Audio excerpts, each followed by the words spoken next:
अगर आप ADCB bank से 1 लाख का पर्सनल लोन लेना चाहते हैं, उसके ऊपर एडीसीबी बैंक आपको कितना इंटरेस्ट रेट लगाएगा।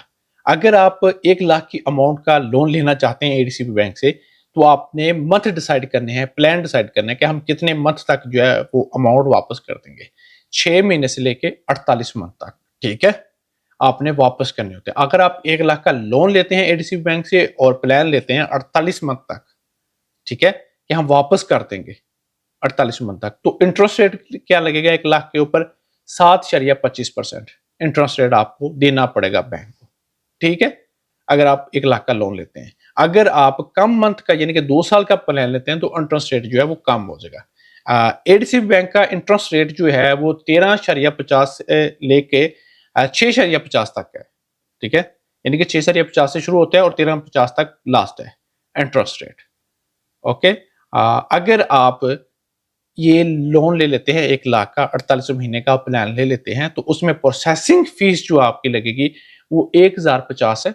जब आप लोन अप्रूव हो जाता है तो उसकी प्रोसेसिंग फीस जो होती है बैंक को देनी पड़ेगी, वो आपको देनी पड़ेगी 1050 रुपए, ठीक है ना। और उसके बाद इंटरेस्ट रेट लगा के आपकी टोटल अमाउंट जो है वो बन जाएगी 1,15,500 रुपए, ठीक है ना। यानी कि आपने 15,500 रुपए जो है वो बैंक को एक्स्ट्रा देना है 48 महीने में। 1 लाख का लोन जो है उसको तो आपने वापस करना ही करना है, लेकिन उसके ऊपर आपको 15,500 रुपए, ठीक है ना, 15,000 दिरहम और 500 रुपए एक्स्ट्रा देना पड़ता है आपको बैंक को, ठीक है। तो ये लोन जो है वो एडीसी बैंक से अप्रूव कैसे होता है? अप्रूव करवाने के लिए आपको भाई सैलरी आपकी 6 महीने की होनी चाहिए, 4 महीने की होनी चाहिए आपके पास करंट स्टेटमेंट, और आप डिफॉल्टर ना हो किसी भी बैंक में, और ना ही आपकी ऐसी कंपनी में वीजा हो जिसमें कंपनी बैन हो एडीसी बैंक में, या कंपनी के मालिक ही लोन लेके भागे हों, या कंपनी के बंदे लोन लेके भागे और कंपनी ने वापस ही ना किया हो, या उसके एम्प्लॉयज ने वापस ना किया हो एडीसी बैंक में लोन, ठीक है ना।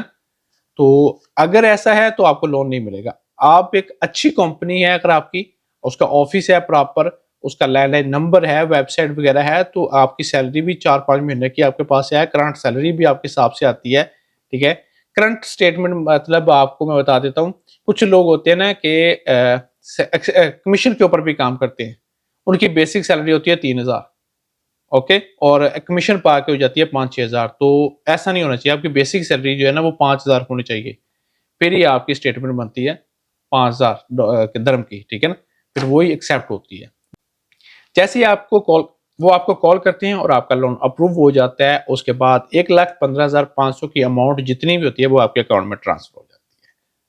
तो 1,050 रुपए उन्होंने कट करने होते हैं, उसके बाद जो भी अमाउंट है वो आपके अकाउंट में ट्रांसफर हो जाती है, आपका लोन की किस्तें स्टार्ट होनी शुरू हो जाती हैं, ठीक है ना। उसके बाद आपने पर मंथ जो है वो किस्त पे करनी होती है लोन की। अगर आप 48 महीने का लेते हैं तो आपने पे करना होता है 2,407 दिरहम, ठीक है ना, पर किस्त, अगर 48 महीने का लेते हैं अगर आप।